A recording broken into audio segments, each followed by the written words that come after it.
All right, I'm joined by my good friend today, Norman. How's it going right now? Doing great. Excited to be here.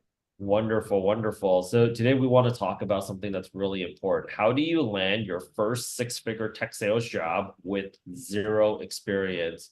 So let's start off from the very top. There's got to be a portion where you got to learn the skills that's relevant for this transition.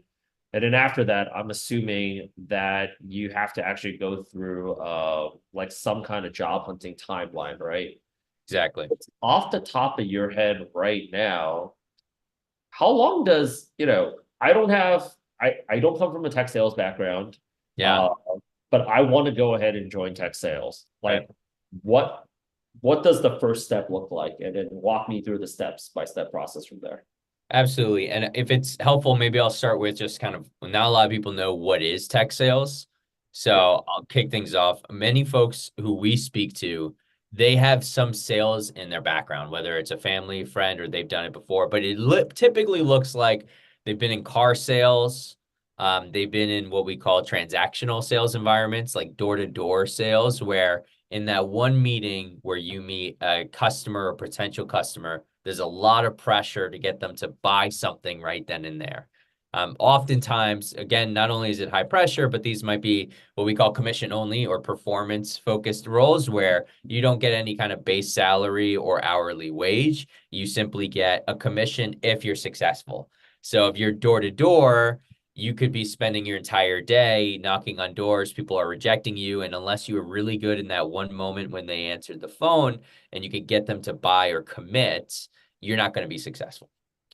That is not tech sales. That is not tech sales at All all. right. So technology sales is relationship-based selling. Yeah. And to give you the picture, you are going to be responsible to be the face of a company, a technology company, usually in the sector of software as a service or SaaS, SaaS. And the way to think about this is think of your Netflix subscription, but it's selling to other businesses.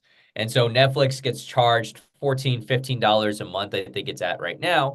Well, in tech sales, businesses sell to other businesses in that same model, subscriptions, but the subscriptions are 20, 30, $50,000 a year, right? So no one's just taking out their credit card, going to a website and swiping that. These companies need people who can represent them. So you, as a tech sales representative, you would know a lot about your company, the types of problems that your company solves, why your technology matters, what kind of impact you can have on your customers, on their lives and their businesses. And then it would be on you to build relationships with other companies. So you'd be reaching out to CEOs, vice presidents, directors, people who can make decisions on behalf of their whole company and persuading them that it's in their interest to meet with your company. Usually it's because you can either help them get more money, more revenue, you can help them run their business smoother, you can stop them from being at risk, like cybersecurity, right? It's really kind of basic. I can help you make more money. I can save you more money. I can stop you from being at risk.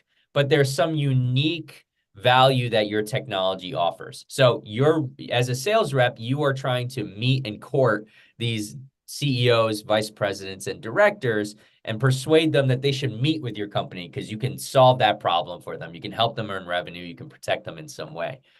And if that meeting does well, it's going to be a $50,000 to $100,000 deal. But like I said, this isn't, your car sales, your door-to-door sales. These conversations take a lot of time to earn, right?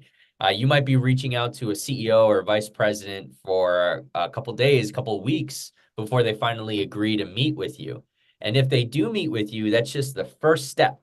You're going to have multiple meetings before they finally take out that credit card or sign an agreement.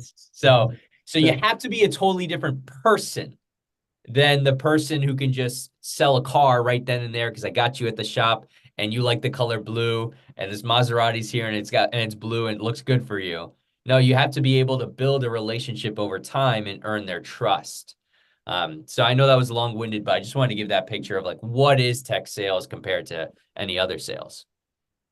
I mean, that's a very intuitive overview. Having said that, though, in terms of compensation, where do you, I mean, uh, how many, how much money do you think people can expect to Yeah. earn for their first tech sales role? And when do you think they can, I think more importantly, for a lot of people that come from the transactional sales side that's Yep. used to the faster turnaround time, how Yep. long do you think they usually have to wait before they collect their first commission check?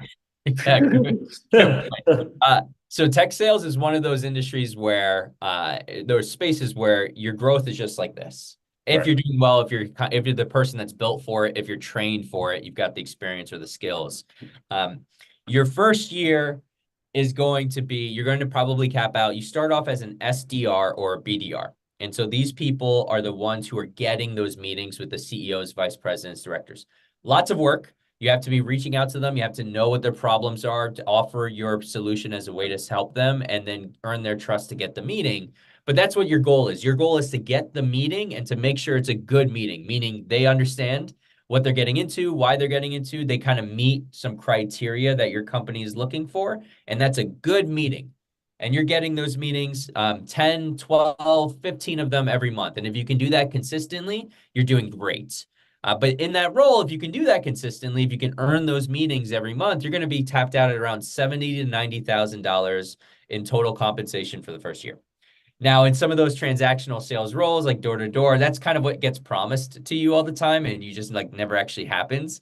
So the way it works in tech sales is you get a base salary. Usually, it's going to be depends on where you're at, but we've seen $50,000 to $60,000 is an average if there's no experience beforehand. That's your base salary, right? So you're getting 4 or 5 grand a month every month. Great. And then on top of that, you're going to get $20,000 to $30,000 in bonus or commission. And that's for your year. Now, I said the growth is like this, right? Because what I mean is this is the SDR BDR role is your foot in the door role. It's usually a short timeline, 6 months to 18 months, depending on the type of company you're at.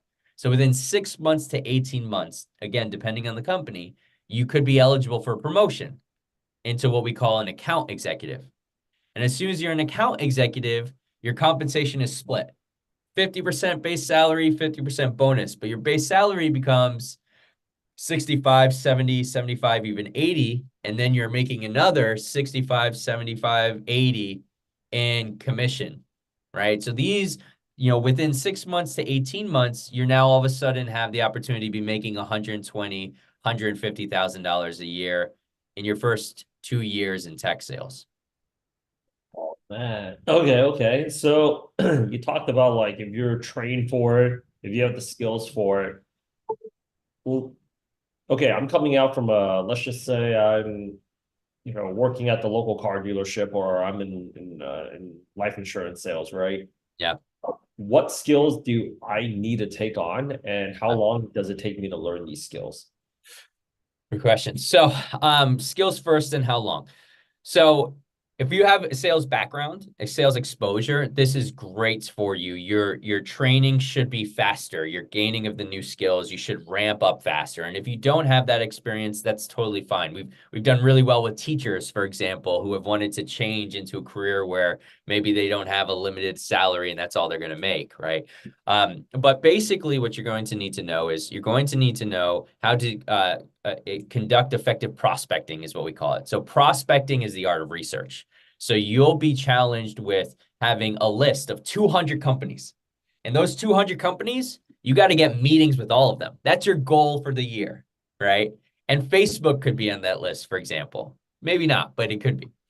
And so prospecting is the act of researching those companies, researching specific individuals in those companies, and being able to articulate what are their challenges, what are the problems they have, how does your solution help them, and then use all of that research, what you've learned about them as individuals and about them as a company, what are their challenges, what are problems, and then conduct effective outreach. Okay, so there's prospecting, which is a major skill. Then there's outreach. Outreach, for many who have been in sales before, this might feel familiar. So these are having structured conversations versus phone. So cold calls, warm calls, effective email outreach. So your written ability, social, outreach or social selling. So LinkedIn messaging, for example. Each one of these categories of outreach, you can't just kind of go into it willy-nilly. There's structure, there's technique, and there's pacing that you need to learn because, again, this isn't transactional sales. So this isn't one call and we're going to sign a deal, one email, we're going to sign a deal. This is us building a relationship over time and earning the trust of a VP at Facebook, right? Or a director at any company. So there's specific technique you need to learn. So if you have sales experience, we have to relearn some of that technique. If you don't have sales experience, great, we'll teach you. And then finally, you need to know the technology. So employers hire, and they hire a lot in tech and tech sales. It's one of those professions that will always be around. But when they hire, they want to train you on their product, their solution, right? They don't want to train you on sales, and they certainly don't want to train you on how to use the basic tools. So if you don't already know how to use a CRM or how to use, which is a customer relationship management platform, or how to use a lead generation software like LeadIQ or Apollo, or a sales enablement platform like SalesLoft or Outreach, you're kind of a couple of steps behind because there are other salespeople in the market who do have that exposure because they worked at a company that paid for these premium tools. And so now when they get hired, they only need to learn about the product. They don't need to learn about how to do the job. So technology, prospecting, and outreach are those three core fundamentals you're going to need if you want to land a role as an SDR or in tech sales quickly. Got it. Okay. How long does it usually take to learn these skills? So if you got hired from any company, a large company, for example, I got my start at Google. Google and any sort of established company is going to give you 3 months of what they call the ramp period.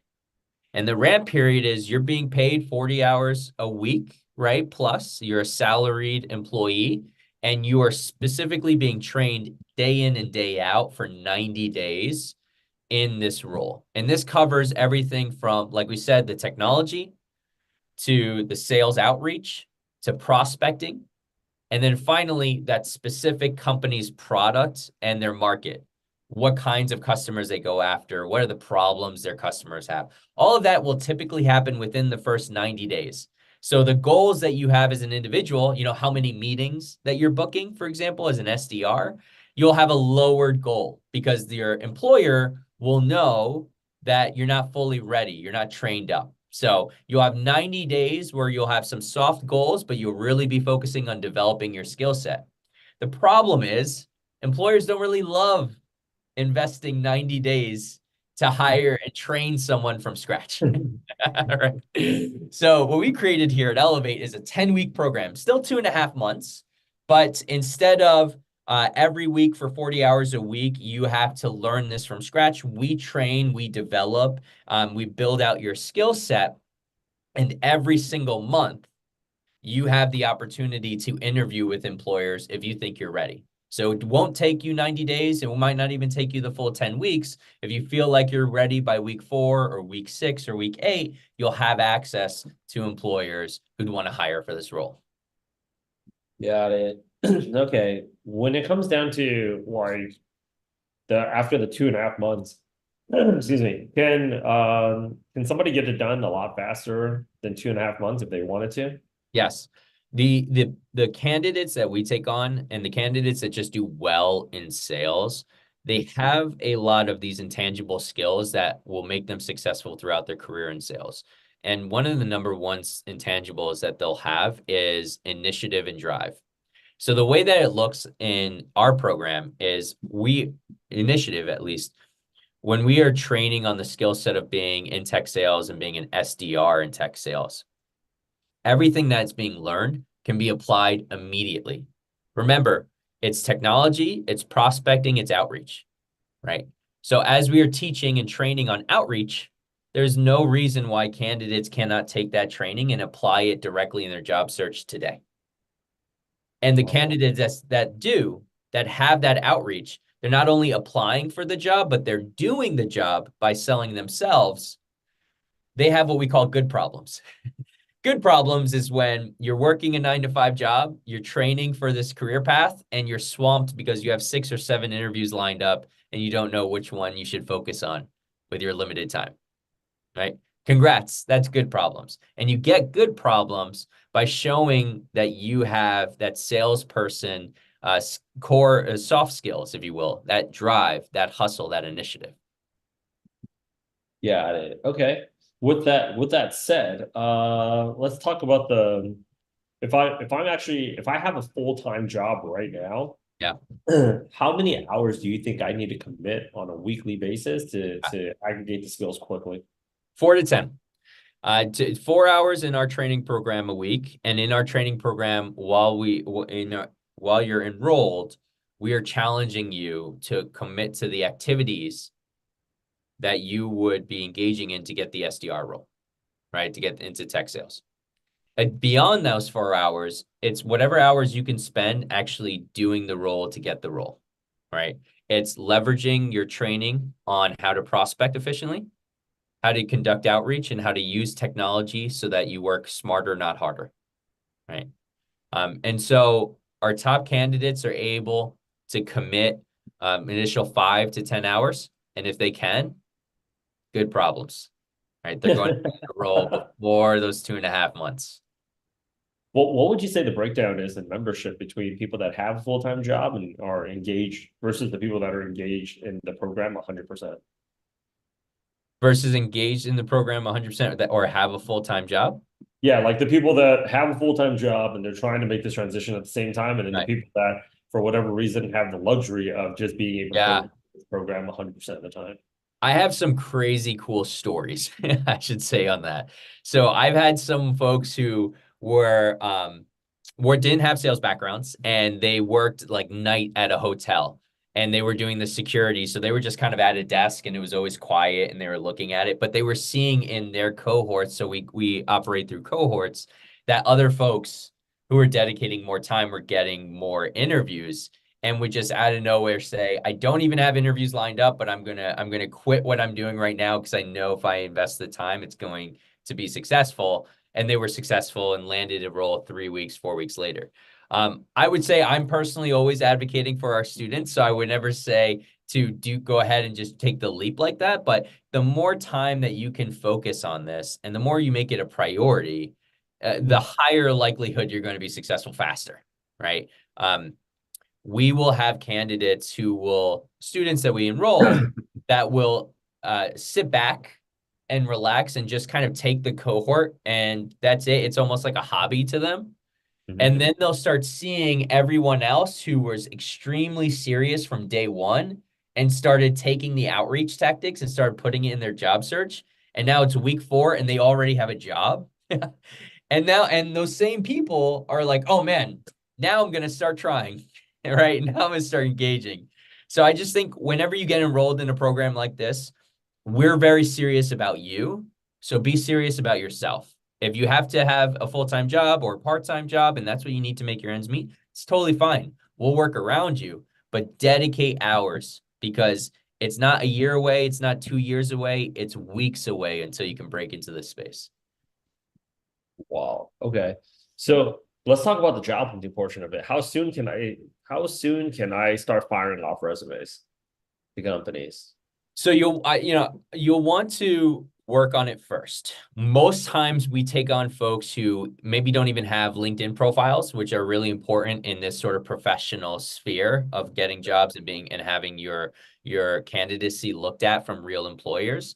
Other times we're operating from like remotes and resumes that don't really say anything about sales in them. So the first step should be evaluating your background, your kind of career materials, and just making sure that everything is optimized for a sales role. Or if it's not has any sales experience, it's fine, but it shows a record of achievement. It's clear, it's concise, it's professional. So I think that's the first part. And then second part is being prepared for that interview.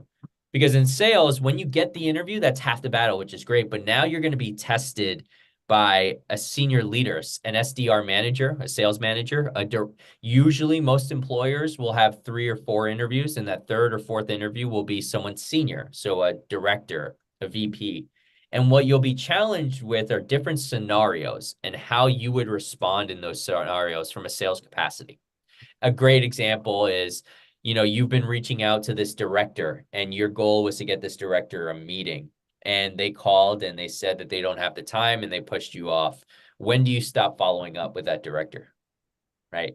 It's a test to understand your initiative, your resilience, and your strategy and thinking around this. So if you're not prepared for that, I would say focus on developing your skills first, right? And getting through those experiences in our program as an example, or anywhere.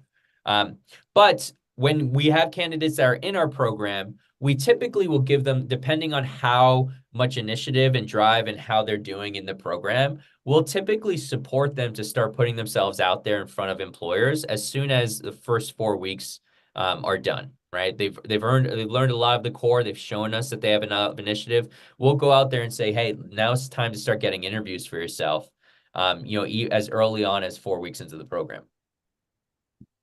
No, that sounds great. I mean, one of the questions that I think is like constantly coming up is, what if I don't have a college degree? Mm-hmm. Like, well, what are my chances of like going into? I mean, you came out of Google, so what are my chances of working at Google in a tech sales capacity? If I don't have a college degree. I don't have a college degree, and I landed a job at Google. So I would say your chances are rather high. Even now in 2024. Well, here's the thing. It's funny because I landed a job at Google without a college degree, but I didn't land a job at Google without a college degree because I applied on a job board. I applied to many employers and had no experience in sales, no background in sales, and no one advocated for me, and certainly no college degree. And I didn't hear back from many of them. But I had someone who knew me and knew my work ethic and introduced me to someone at Google, and I got the opportunity. So what you really need in this space is you need exposure to the skill and you need advocacy, right? You can be high in one area, but if you're not, having both is really what's important.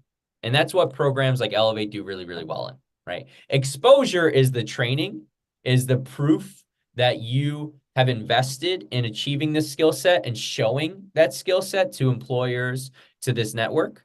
And then advocacy is having a program like Elevate or a network that will actively make recommendations for you or be there as a support and a reference when you are out there interviewing yourself. And so that's what we try to tie together, but what anyone should be looking for when they think about breaking into the space. Get the exposure, that's your experience, that's your skill.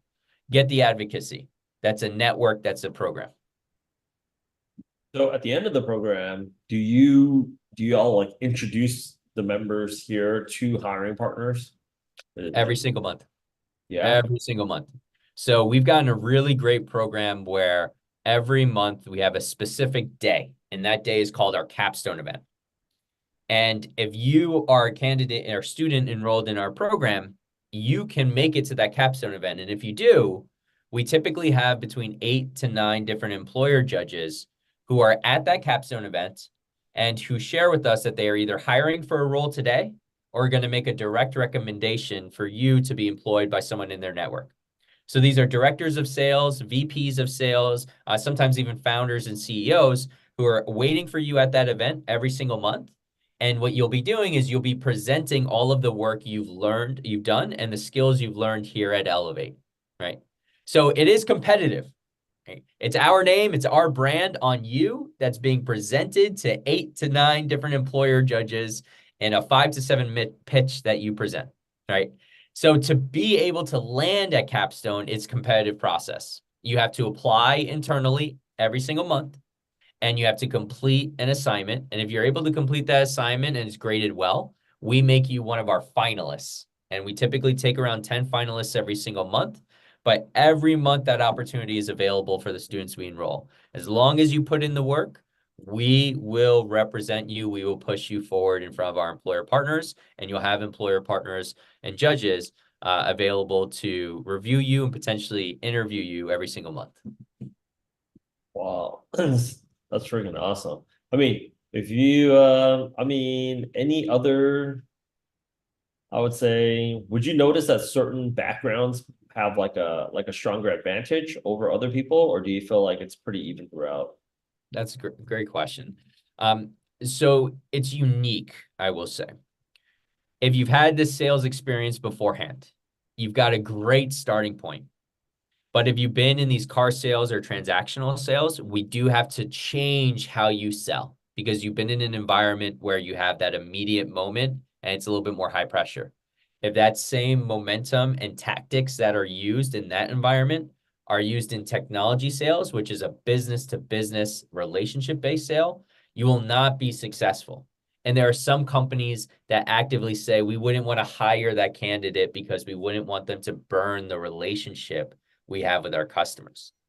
So we love having folks who have sales experience and background. Just know that some of what you learn may be things you have had previous exposure to, but we will be training and learning in a different way because you'll need a new model, a new technique. We also have candidates that don't have sales experience or sales background. Some candidates that we do really, really well in, teachers.